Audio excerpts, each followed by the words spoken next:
Hi, this is Drew Loker, and today I'm going to show you how to start your magazine cover. Alright, the first step is to open up a brand new document.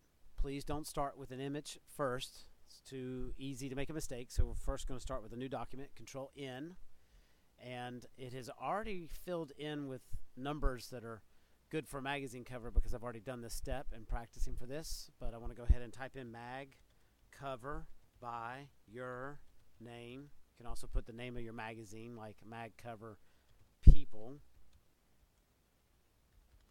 and then I'm going to go ahead and just take it from the top. Let's go to US paper. It does reset the numbers that you just saw, and that's really where we want to end up anyway.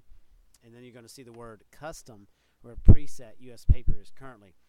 We really want to make it just a little bit smaller should we ever print this for competition purposes. I'm going to go ahead and type in 8 and then tab.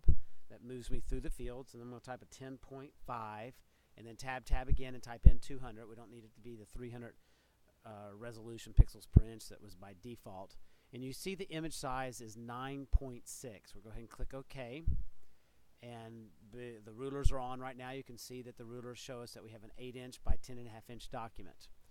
Alright, the next step is to open up an image. You can use Picasso, or you can right-click on the image. You can see I have a folder open down here at the bottom, and I'm going to drag and drop it to a palette. I don't want to drop it on the actual document. You can see that the white border shows that if I were to let go right now, it would drop right on top of it, and it would become a smart embedded object, and that's not necessarily a bad thing. But for the purpose of this example, I want to drop it in a palette, which opens up in a new window, gives me a little bit more control, and I really don't want to get into smart objects just yet. So I'm going to pull down the window to make it float. So I'll grab the title bar up at the top, and then I'm going to pull the word background and drop it on the magazine cover in the background. A little confusing right there, but basically I'm going to grab the layer. If the layer is closed, do F7 to make your layers palette appear, and then we're going to go ahead and close the original source document. We don't need it anymore.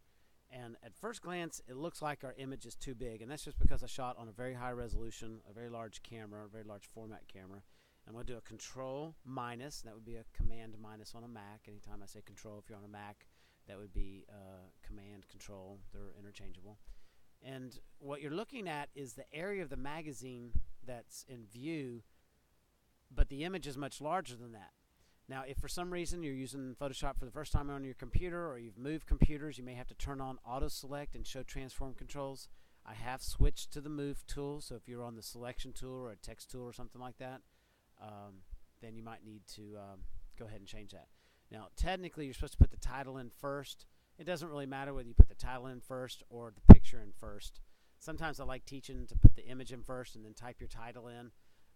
But whatever you do, start first with a blank document, then bring the image in. Invariably what happens is people open up an image and start typing on the top of it, and that is the wrong dimensions. So we definitely got an 8-inch by 10.5-inch document. Our image is much larger than the magazine. So I'm going to hold down the Shift key. Always use the Shift key when resizing.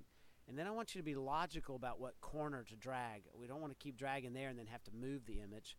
So we're going to click in the lower right corner. Grab a hold of it right there and click and drag, and hopefully the screen will catch up with the recording. The recording is causing this to drag just a little bit. Try not to rotate the image. And this time it makes more sense to grab the lower left corner. And we're going to click and pull it up just a little bit.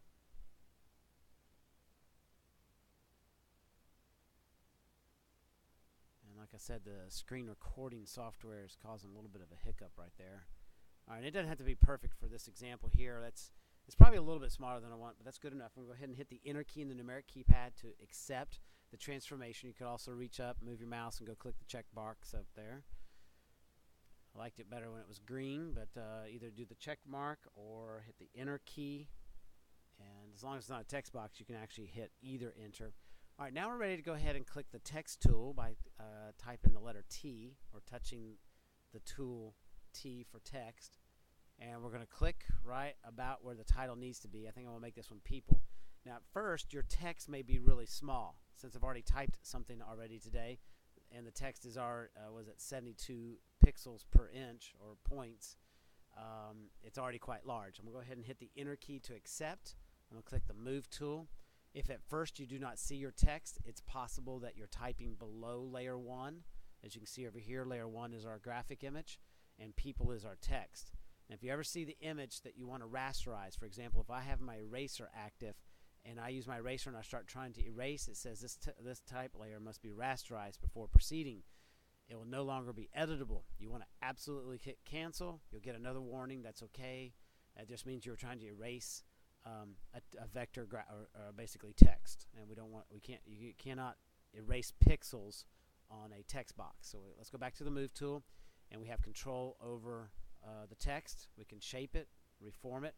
But before we go too much further, let's go get a sample of the magazine cover.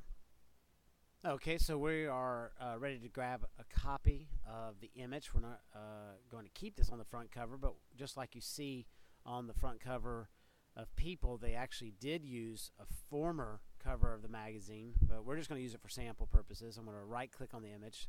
Now if the sample that you're using is real small, make sure you click on the full size version. Like, don't right click on the small Sports Illustrated. Click on it once so that it becomes large, and then right click on the image. So let's get a copy. Let's use the right People. Let's go click copy image, go back to Photoshop. And in this case, you have to use the keyboard command Control V. And we have a sample. I'm going to put it down in the lower right corner. Always use your arrow keys to move things into fine position, especially if the snap to grid or snap to guides is on, which is on by default. I'm going to hit a Control 0 to go back to full size. And let's go start working with the text on the people. I'm going to click the text tool, go click inside the box. I'm going to turn on the font character properties palette. So that toggles right there. If you turn that on and off, it toggles the character and paragraph panels. And then we're going to do a Control A. And we see that the letters are really spaced far apart compared to the People magazine. And well, the first thing we need to do is get the font, the correct font. So let's go back to the magazine instruction page and look that up. All right, it says Cairo should be for People. So let's alternate tab back over to Photoshop, and we're going to go search for Cairo. Instead of clicking the list and looking for it manually, I'm going to highlight the font and type in CA. Oh, there it is right there. And then once it pops up, we go ahead and hit the Enter key to accept that font. And you can see it's much fatter font. And while the font is selected, we're going to choose a different track, what would be tracking versus kerning. If you have the cursor between two letters, you can change the kerning between two letters, like the P and the E. Kerning is currently grayed out. Photoshop only lets you adjust the kerning when you have the cursor between two letters. And currently we can adjust the track. So we're going to go to a -50, and that wasn't enough. So let's go try -100, and that's still not close enough. That's a -90 right there. Let's go highlight that and make it a -150. And that's still not enough. Let's go to 175. And there they are. That's pretty close right there. The letters are actually stacked on top of each other. Very nice right there. And then we'll hit the Enter key to accept. And we see it adjusted back to 158. And that's okay. I think it's kicking in with some sort of auto adjustment right there. And then the next thing we want to do is, let's get off that tool. We'll hit the Enter key to get out of the text box. And we can shape the size of our text box when we have the text box active with the Move tool, as opposed to being inside of a text box. Now some of those letters are a little close to each other, it looks like, but the P and the E look good. We could click the text tool, click in between those two, and we could change just those two characters, made those a little closer. And then I'm going to highlight all of it and spread this back out to, let's do -150.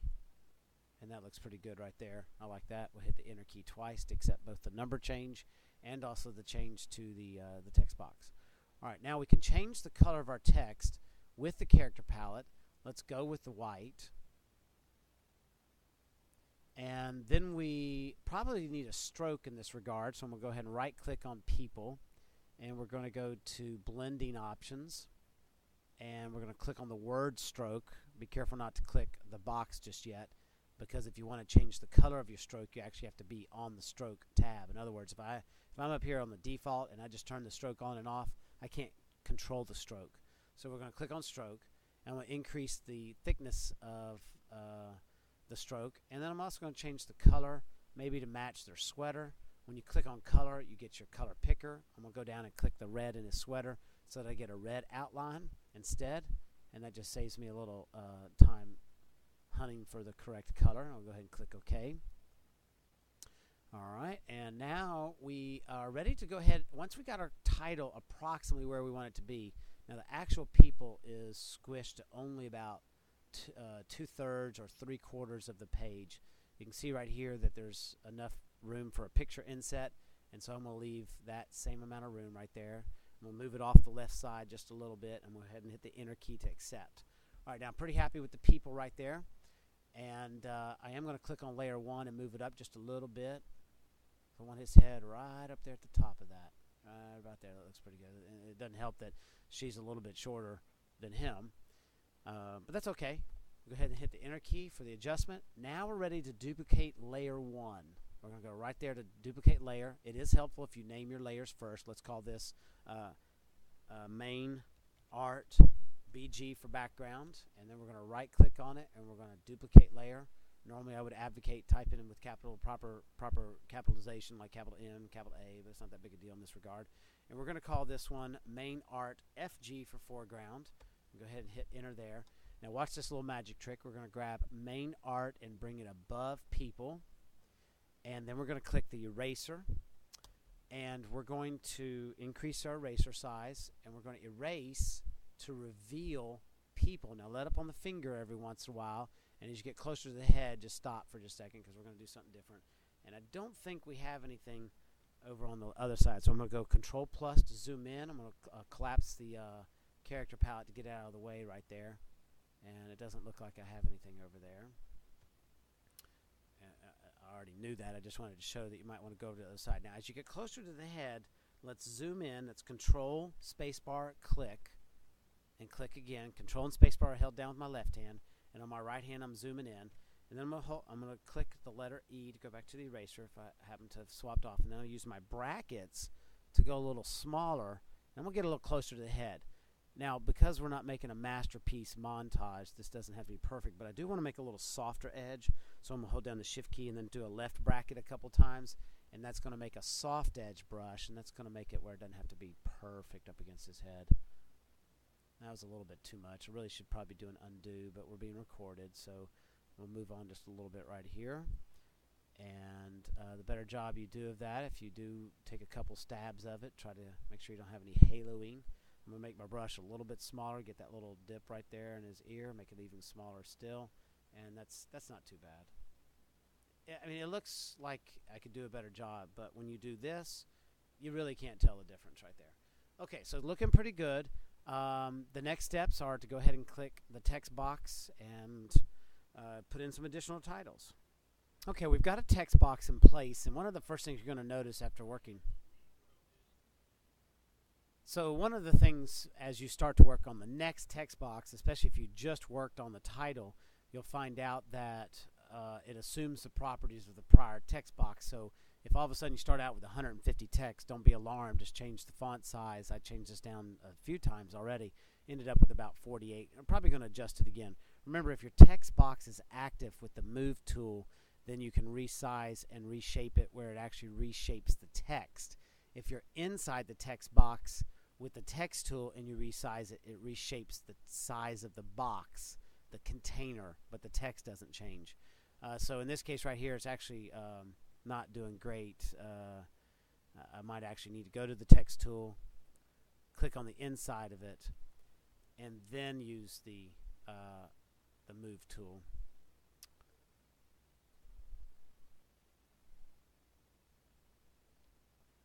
Alright, so I'm holding down the Control key to force the bounding box, the transform controls, to show up while the text tool is active, and that allows me to resize the text box without changing my text, although it's changing on me right there.